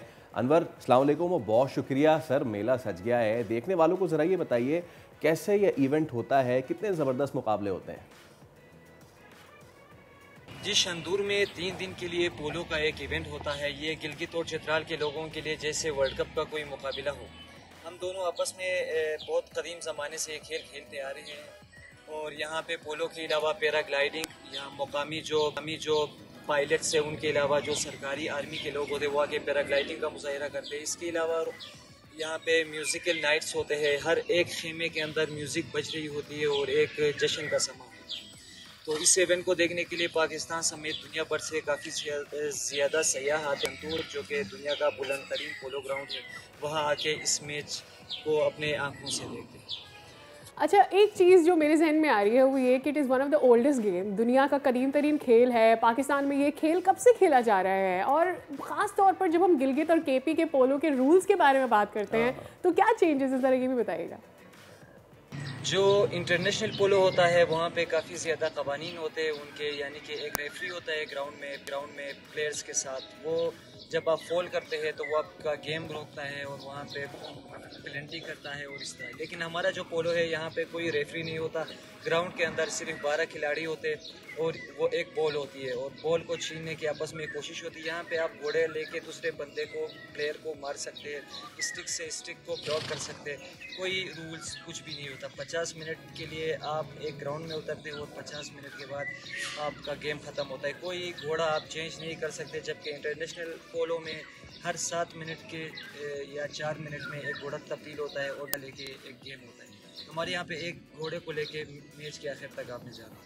अच्छा, ये बताइए अनवर कि एक पोलो अगर प्लेयर किसी को बनना है, कितनी उम्र से शुरू करते हैं, क्या तैयारी करनी होती है, कितनी प्रैक्टिस करनी होती है? प्लेयर बनने के लिए ये है कि जब से आप बचपन में देखते हैं अपने स्टार प्लेयर्स को पोलो खेलते हुए तो आपकी इंस्पिरेशन होते हैं, आप उनसे इंस्पिरेशन लेते हैं। इसके अलावा बचपन में हम ये स्टिक लेके हम एक हॉकी खेलते हैं जिसे हम गलत सुनगाल कहते हैं, वहाँ से आपके पोलो का सफ़र स्टार्ट होता है। और जब आप यूनिवर्सिटी या कॉलेज से आते हैं, बल्कि स्कूल से ही जब आप मैट्रिक कर लेते हैं तो घर में जो घोड़ा हो वो आपके लिए अवेलेबल होता है, फिर आप जो है प्रैक्टिस मैचेस खेलना स्टार्ट करते हो। इसके साथ पूरे गांव का भी एक ये है कि आपको खिलाड़ी बनाने में हाथ होता है। गांव के लोग आके आपके घोड़े के साथ बैठ जाते हैं और घोड़े को मोहब्बत देते हैं, आपको मोहब्बत देते हैं, आपसे मैच का पूछते हैं कि अगला मैच कब होना है, पिछला मैच इस तरह गया था, उस तरह, ये सब बातें चलती रहती। फिर आपकी जो फैमिली है वो आपको सपोर्ट करती है, आपके घोड़े के लिए चारा काट के लाना, उसको चारा डालना या उसकी सफाई में उसको इधर उधर हाइक पे ले जाने के लिए, यानी कि पूरा एक घर आपके साथ इस स्पोर्ट्स में इन्वॉल्व होता है। तो ये खेल बचपन से ही हमारे रगों में जाती है और जवानी जिस तरह हम आगे बढ़ते जाती है उम्र, तो ये उम्र के साथ आगे बढ़ती रहती है। अच्छा, so this is how it is. Half of मेरी क्यूरियोसिटी तो आंसर हो चुकी है, but I want to know कि आपकी अपनी कौन सी फेवरेट टीम है और इस इवेंट की सबसे तगड़ी इस बार की कौन सी टीम है? इवेंट में चूंकि सारे प्लेयर्स जो है वो स्टार प्लेयर्स शामिल है, तो मेरी कोई इस तरह की फेवरेट टीम में नहीं कहूँगा। सारे टीमों में अपने ही क्रिकेट में भी, चित्राल में भी दोस्त खेल रहे हैं और रिश्तेदार खेल रहे हैं। हमारे लिए ये एक फैमिली है, जितने भी लोग पोलो से मुंसलिक है वो हमारे लिए घर कुंबे की हैसियत रखते हैं। तो फिलहाल चित्राल ए टीम का जो कैप्टन है वो मेरा भाई है, तो दिल की धड़कनें बहुत तेज़ होती है जब भाई को खेलते हुए देखते हैं। तो मुमकिन है कि मैं इस दफ़ा चित्राल ए को सपोर्ट करूं।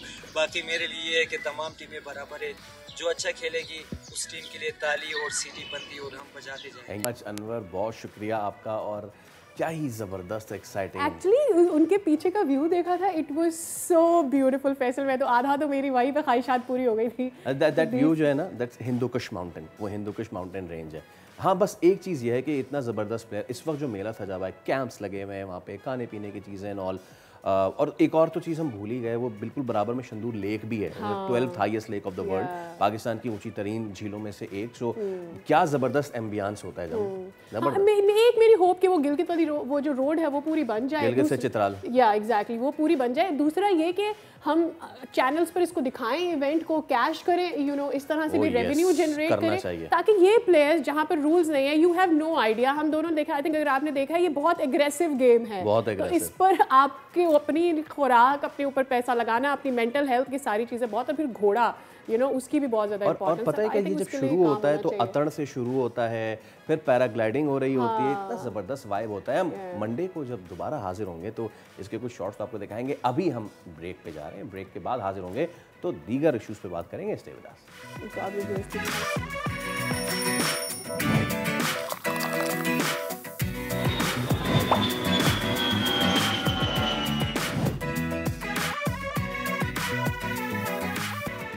आज तो कॉफी पीने का भी दिल नहीं कर रहा। Well, meanwhile, welcome back all of you. Don't you think कि गर्मी बहुत ज़्यादा हो गई है? गर्मा गर्मी क्या सिर्फ मौसम? गर्मा गर्मी हो रही है पड़ोस में, और जब से वो हारे हैं, जंग लग गए हैं उनका दिमागों को जंग, आधा वर्ष है।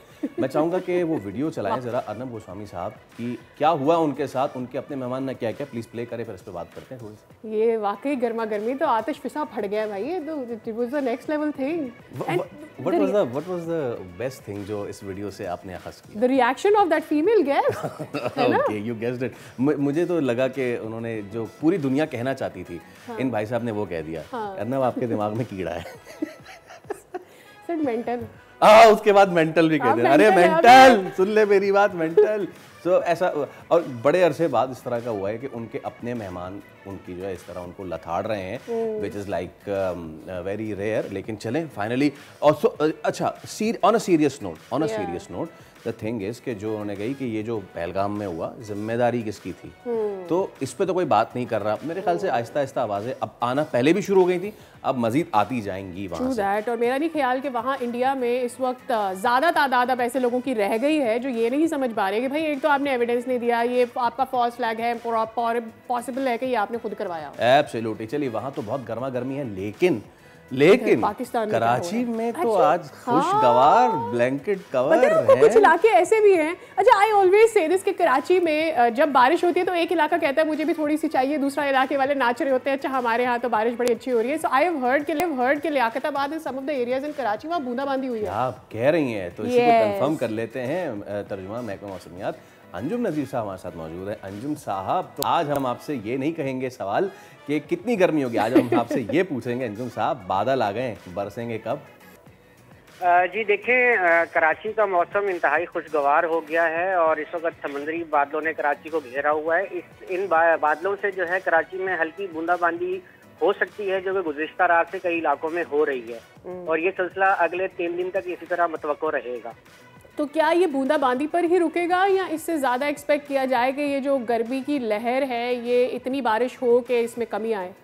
देखें जी, कराची की अगर आप बात करें तो कल से कराची का टेम्परेचर जो है वो काफ़ी हद तक सब्सिडाइज हो गया है और अभी जो है आज भी आप कह लें तो ज़्यादा से ज़्यादा 33-34 या मैक्सिमम 35 तक जा सकता है। ये सिलसिला तकरीबन पूरा वीक ऐसे ही रहेगा। अभी फिल वक्त जो है इन बादलों से सिर्फ बूंदाबांदी के ही इम्कानात होंगे। बाकायदा बारिशों का आगाज कराची में एक्सपेक्टेड है कि वो जून के आखिरी हफ्ते में। अच्छा, चलें ठीक है, बहुत शुक्रिया sir, thank you so much. ये मौसम की अच्छी खबर देने के वाले से आपका बहुत शुक्रिया। तो भाई यस, कराची का मौसम तो हुआ है awesome. And the good thing is 34-35 तक रहेगा। हाँ, we were standing at 43 at 34-35, फिर जब बादल आ जाते हो फिर समुद्री हवाएं चलती फिर वो 34-35 फील्स लाइक जरा कम होता है। हाँ, और मुझे फील लाइक पता है क्या हो रहा है? Break. Okay, let's take a break.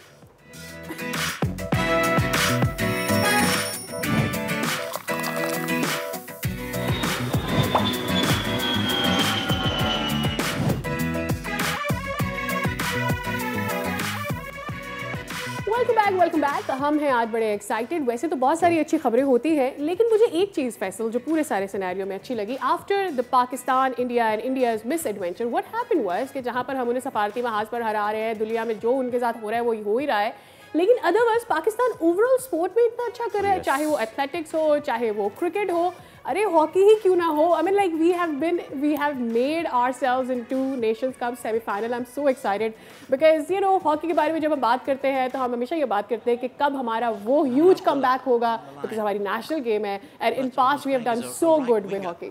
आप तो खुश हैं लेकिन मैं थोड़ा सा उदास हूँ सादिया। Why? आपको अगर ऐसा लग रहा है कि मैं पाकिस्तान के सेमीफाइनल में, और वो सेमीफाइनल आज ही है, वहाँ पहुँचने में उदास हूँ, तो नहीं ये वजह नहीं है। मैं कैसे उदास हो सकता हूँ भाई? Then what is your reason? Because I am excited. हम पहुँच गए सेमीफाइनल में, आज मैच है और मुझे लग रहा है पाकिस्तान सेमीफाइनल ले लेगा भाई। उदासी का जो सबब है वो यूं ही नहीं है गालिब, वो इसलिए है बिकॉज ये लड़के वहाँ खेल रहे हैं, इनको मैच प्रैक्टिस नहीं मिलती, ये जाते हैं और स्ट्रेट जाके टूर्नामेंट खेलना शुरू कर देते हैं। अब मसला ये कि वहाँ इन बेचारों को डेली अलाउंस तक नहीं मिल रहा। Really? यस, डेली अलाउंस नहीं मिल रहा है। नहीं मिल रहा है। टिकट कोई और करके देता है, फला कुछ कोई और स्पॉन्सर करके देता है। सो इतनी ख़राब बात है, कसमपुरसी की हालत है भाई पूरे सिनेरियो की। आप मलेशिया से 3-3 ड्रॉ कर रहे हैं, देन नेक्स्ट आप जो है वो जीत रहे हैं इतना ज़बरदस्त मैच, और वो जीत के आप अपने पूल में टॉप कर रहे हैं।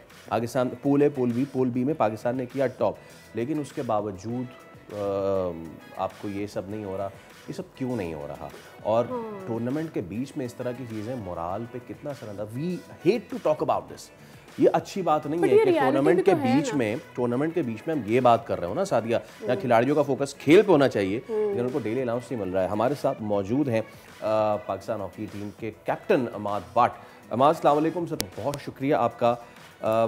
मुझे अच्छा नहीं लग रहा है ये बात करते हुए, इस हिसाब से हम आपको सेलिब्रेट करना चाहते हैं, हम आपको कांग्रेचुलेट करना चाहते हैं। कुछ ही देर बाद आपका सेमीफाइनल है, ये सारी चीज़ें, लेकिन उससे पहले इस तरह की बातें, प्लीज़ टॉक मी थ्रू, ये इशू क्या है डेली अलाउंस वाला?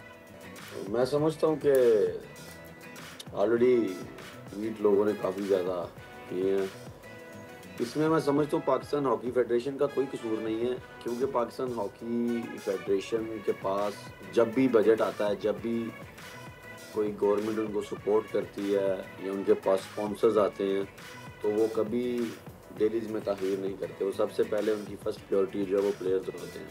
सही। तो मैं समझता हूँ कि जो चीज़ें बेहतर की जा सकती हैं उनको जल्दी से जल्दी बेहतर करना चाहिए। जैसे कि अभी सिर्फ एक स्पॉन्सर है, लास्ट ईयर से हमें स्पॉन्सर कर रहा है PTCL और 4G, ये दोनों इमर्ज हैं इकट्ठे, तो उनका बड़ा मैं मशकूर हूँ। उसके अलावा बाकी स्पॉन्सर्स को भी आगे आना चाहिए। लोग बात करते हैं क्रिकेट की, मैं बिल्कुल क्रिकेट की बात नहीं करता, क्योंकि उनका एक अपना सिस्टम है। वो अपने सिस्टम के तहत जो अपने स्पॉन्सर्स लाते हैं, उनकी सारी जो बोर्ड सिस्टम चलता है, उनका एक अपना सेटअप है सारा। बात हॉकी की हो रही है तो हॉकी की बात करनी चाहिए, मैं लोगों की बात भी नहीं करता। सही। पाकिस्तान हॉकी फेडरेशन इस वक्त काम करना चाह रही है। जो प्रेसिडेंट हैं मीर तारिक हुसैन बुगटी और सेक्रेटरी राना मुजाहिद साहब यहाँ पे मलेशिया में मौजूद हैं।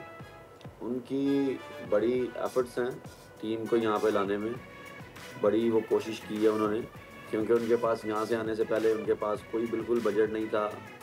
बस PTCL ने उनकी थोड़ी हेल्प की, या बाकी उन्होंने जहाँ से भी करके टिकट्स ली, हॉकी टीम को यहाँ पे लेके आए नेशंस कप के लिए। ये नेशंस कप बड़ा एक इम्पोर्टेंट टूर्नामेंट है पाकिस्तान हॉकी के रिवाइवल के लिए। आप देखेंगे, आप 3 मैचेस जो मेरी टीम ने खेले हैं, आप परफॉर्मेंस जो एनालाइज करके आप खुद जज कर सकते हैं कि मेरी टीम ने जैसा परफॉर्म किया टूर्नामेंट से पहले। बाकी जितनी भी टीमें यहाँ पे 60 टीमें हैं पाकिस्तान के अलावा, तो सारी टीम्स इस टूर्नामेंट से पहले तकरीबन 10 से 12 प्रैक्टिस मैचेस खेल के आई हैं। और हमने सिर्फ इस्लामाबाद में 2 ट्रेनिंग कैंप्स किए हैं जो 2 फेजेस में लगे थे। उसके बाद एक मैच खेला जो कोरिया से। एक मैच में कभी भी आपकी टीम जो एडजस्ट नहीं कर सकती। आप कभी भी जो वो वर्ल्ड की बेस्ट टीमों के अगेंस्ट आपने कम्पीट करना है, आप एक मैच से क्या अपनी परफॉर्मेंस को बेहतर कर बिल्कुल सकते सही हैं। बात। अभी सुबह में ही थोड़ी मेरी एक और साफ़ी भाई से बात हो रही थी, उन्होंने भी यही सवाल किए, जब तक हाई परफॉर्मेंस सेंटर, जब तक हमारा सिस्टम, जब तक चीज़ें बेहतर नहीं होंगी, ये बच्चे यहाँ तक ही परफॉर्म कर सकते हैं। हम इससे आगे भी परफॉर्म कर सकते हैं और इससे बेहतर भी परफॉर्म करना चाहते हैं, विदाउट फैसिलिटीज़, विदाउट किसी चीज़ के।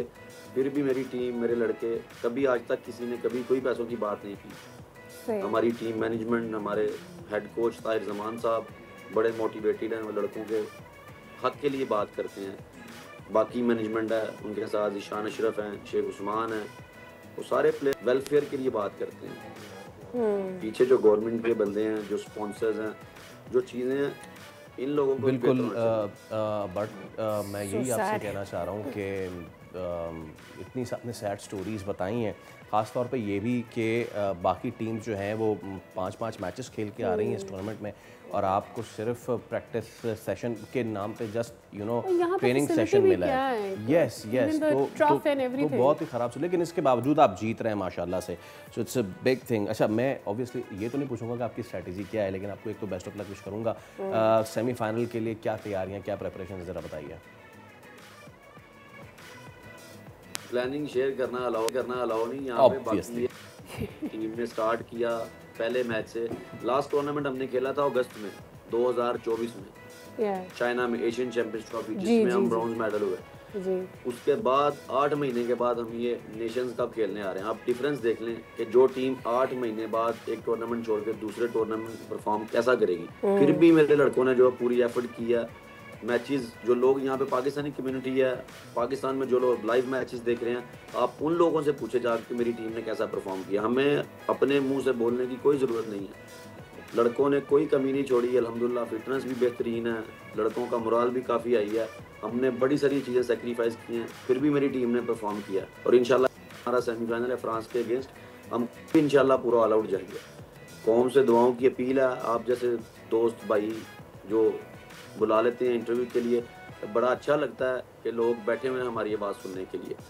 सिर्फ यही रिक्वेस्ट चैनल के तवस्सुल से कि जो लोग देख के सुन रहे हैं, जो देख रहे हैं, उनसे रिक्वेस्ट है कि प्लीज़ जो हकीकत है उस चीज़ को देखें, उस तरफ आएँ, लोगों की बातों पर यकीन मत करें। खुद देखें, लाइव मैचेस आ रहे हैं अब तो, अब एक एक प्लेयर को आप एनालाइज कर सकते हैं कौन कितना परफॉर्म कर रहा है। छोटी सी चीज़, बिल्कुल फैसिलिटी कोई नहीं देते और आप लोग जो है वो गोल्ड मेडल की तवक्को करके बैठते हैं कि हर टूर्नामेंट में पाकिस्तान टीम जो है और गोल्ड मेडल जीत के आ जाए। ये सिर्फ एक सादे पानी के गिलास से भाईजान गोल्ड मेडल नहीं जीता जाता। गोल्ड मेडल जीतने के लिए जिन कंट्रीज ने गोल्ड मेडल जीता ना, उसके पीछे आप सेक्रीफाइस चेक करें, उनका क्या है, उनकी फैसिलिटीज चेक करें, उनके हाई परफॉर्मेंस सेंटर्स हैं, उनके पास बेहतर दुनिया का जो हमारे पास अभी नहीं मौजूद, तो फिर भी हम लोग फाइट कर रहे हैं। चलें, थैंक यू सो मच, बहुत शुक्रिया आपका, best of luck Ahmed Bhatt, best of luck. हम ये सारी चीज़ें डिस्कस करेंगे बाद में, लेकिन फ़िलहाल के लिए आपका फ्रांस है सेमीफाइनल, उसके लिए आपको बेस्ट ऑफ लक विश करते हैं जनाब। Yeah exactly, so tell me, the other day we were talking about mango, have you been able to get some mangoes? हाँ, मिल तो रहे हैं, आम मिल तो रहे हैं। अच्छा, इसके पीछे ना एक और खबर ये भी है कि क्योंकि ईरान स्टाइल जो टेंशन चल रही है ना, तो आम इतने बाहर जा नहीं रहे। इसको मंडे को हम ज़रूर करेंगे इस पे बात कि क्या उससे जाने से क्या हमें आम सस्ते मिल रहे हैं या नहीं, इस पे तो बात करेंगे। लेकिन हम ज़रा चलते हैं खानपुर से, हमारे नुमाइंदे हमें मिले नहीं मिले आम, राना नईम को मिल गए आम। राना नईम, दिखा दीजिए फिर आम। जी बिल्कुल, फलों का बादशाह आम पक कर तैयार हो चुका है और मार्केट में भी आ चुका है। मैं इस वक्त मकामी बाग में मौजूद हूँ जहाँ पर शहरों की बहुत बड़ी तादाद आम खरीद रहे हैं। इनसे बात करेंगे, क्या खरीद रहे हैं? आम खरीद रहे हैं। पूरे पाकिस्तान में खानपुर का आम जायके और लज़्ज़त के हिसाब से मशहूर है। मैं हर साल इस बाग से आम खरीद कर अपने ज़िरकारों को भेजता हूँ और इस साल भी इंशाल्लाह उनके लिए आम खरीद रहा हूँ, उनके लिए भेज रहा हूँ इंशाल्लाह। आप क्या कहें? खानपुर के चारचक बाग जो है, यहाँ का जायका बहुत लाजवाब है।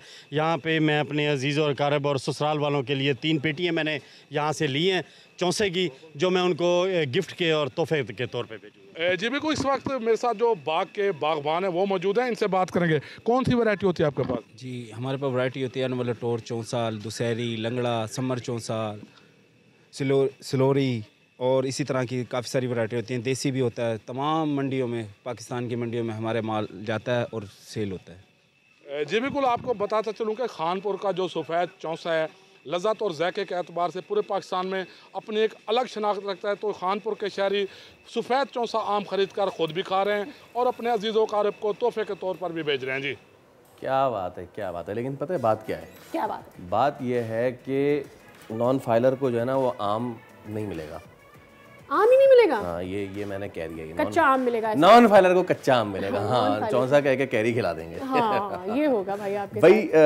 हुकूमत जो है वो नॉन फाइलर पे पाबंदियाँ उसने जो लगाई सो लगाई। सोशल मीडिया सार्फिन ने जो है ना उस पर खूब मीम्स जो है वो बनाना। बिल्कुल। नॉन फाइलर्स जो है उनका सोशल मीडिया पे, नॉन फाइलर्स का तो मीडिया ट्रायल नहीं हो रहा, बेसिकली वो जो लगाई गई है पाबंदियां उस पे हुकूमत का एक्चुअली मीडिया ट्रायल हो रहा है कि जिस तरह से उन्होंने नॉन फाइलर्स पे पाबंदियां लगाई है। So it's a joke all दो, बट जरा दिखाते हैं। सादिया एक एक करके बता दें। पहला आप बताइए। अच्छा, एक चल रहा है इस वक्त, नॉन फाइलर को बगैर जनाजे के दफनाने की तजवीज़। नॉन फाइलर जो है वो एसी वाली मस्जिद नहीं जा सकता। नॉन फाइलर को अहले नफाक में से तस्वुर किया जाएगा। नॉन फाइलर ये वाला नॉन फाइलर रिश्तेदार को सिर्फ ओजड़ी देने की इजाज़त होगी। ये बकरीद के हवाले से जो है ये चीज़ है। नॉन फाइलर को हर 2 घंटे बाद चपेड़े मारने का हुक्म। नॉन फाइलर के लिए अलग कब्रिस्तान बनाने की तजवीज़। नॉन फाइलर को वजू भी घर से बना कर आना होगा। नॉन फाइलर पब्लिक वॉशरूम नहीं जा सकता। By the way, public washroom है ही नहीं, बल्कि सज़ा तो ये होनी चाहिए कि जो कराची में पब्लिक वॉशरूम है, नॉन फाइलर वहाँ जाएगा। हाँ, और नॉन फाइलर से बार बार पूछा जाएगा कि आप इंसान हैं या नॉन फाइलर? नॉन फाइलर को कोई ये नहीं कहेगा भाईजान स्टैंड चुक ले हो। नॉन फाइलर माइक कार पर पीछे बैठेगा।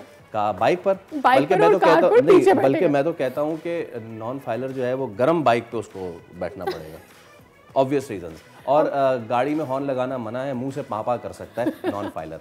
नॉन फाइलर को ईद पर ससुराल जाने की इजाजत ये तो बहुत अच्छी बात है, ये तो बहुत अच्छा है। ये जिसने भी बनाया है उसने हकीकत भाई, ये लड़की के ससुराल की बात हो रही है। अच्छा, अरे छोड़े, खातीन पे कहाँ इतनी नॉन फाइलर सारे जो है ना मर्द हजरात ही होते हैं ज़्यादा। अच्छा, नॉन फाइलर ईद की नमाज धूप में पड़ेगा।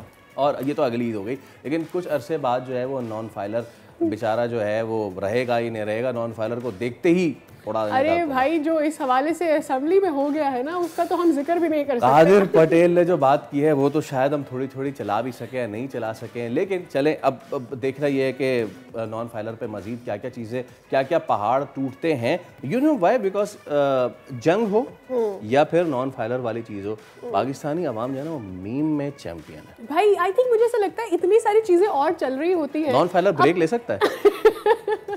हाँ ले सकता है ब्रेक। नहीं वी आर फाइलर। ये फाइलर पता चल गया। हाई गाड़ियों ब्रेक लेते हैं।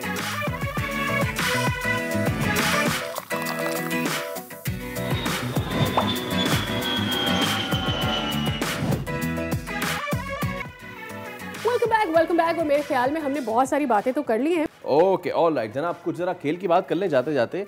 और इस वक्त ऑस्ट्रेलिया में पाकिस्तानियों की धाक बैठी हुई है जनाब। पहले मांग में इजाफा हो गया। ये मांग में इजाफा हो गया। That's such a good thing.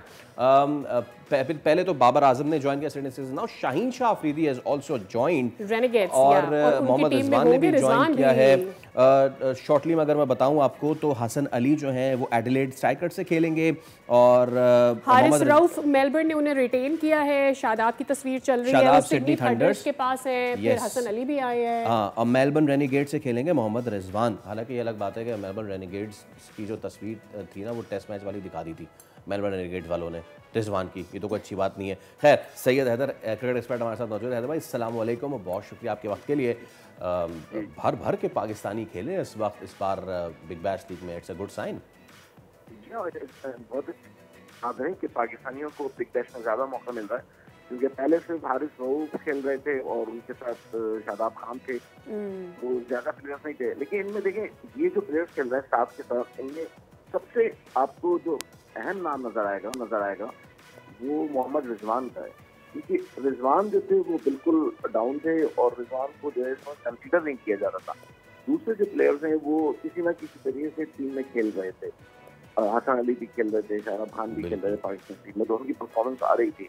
तो रिजवान के लिए जाना जो है एक अच्छी साइन है। शायद हो सकता है कि रिजवान का जो लास्ट में उनका जो कैरियर है T20 का, उसकी वजह से उनको जो है इसमें शामिल किया है। और बाबर आजम जो है सबसे ज्यादा वैल्यू पे गए हैं।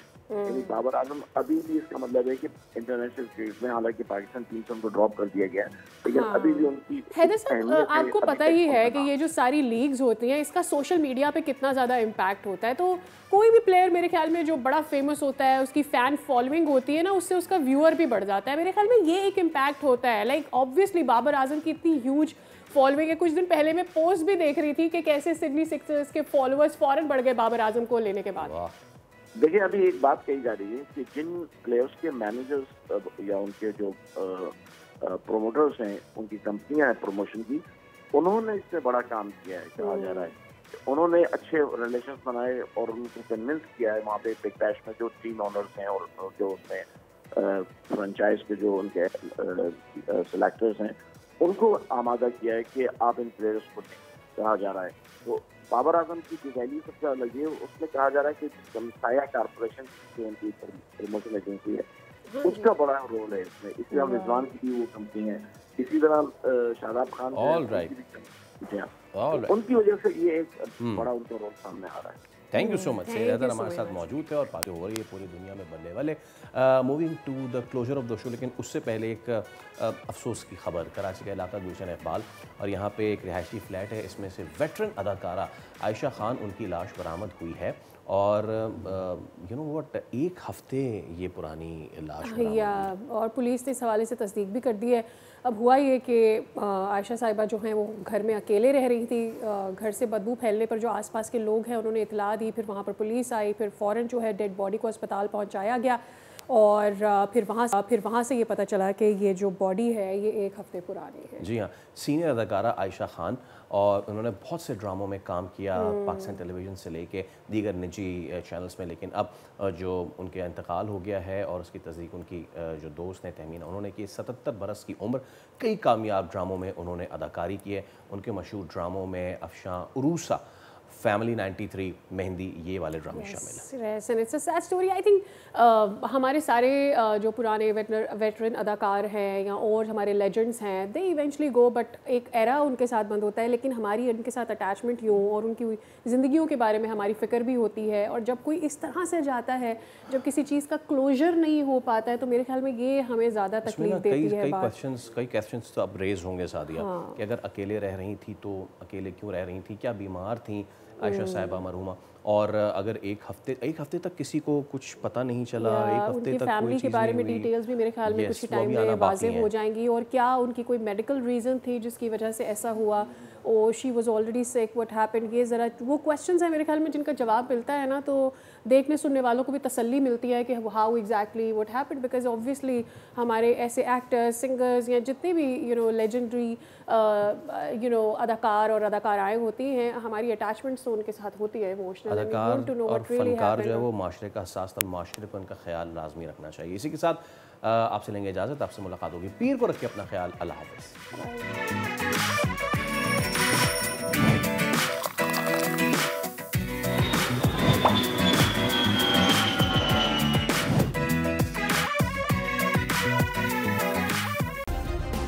सब्सक्राइब करें और बेल दबाएं ताकि कोई खबर रह न जाए।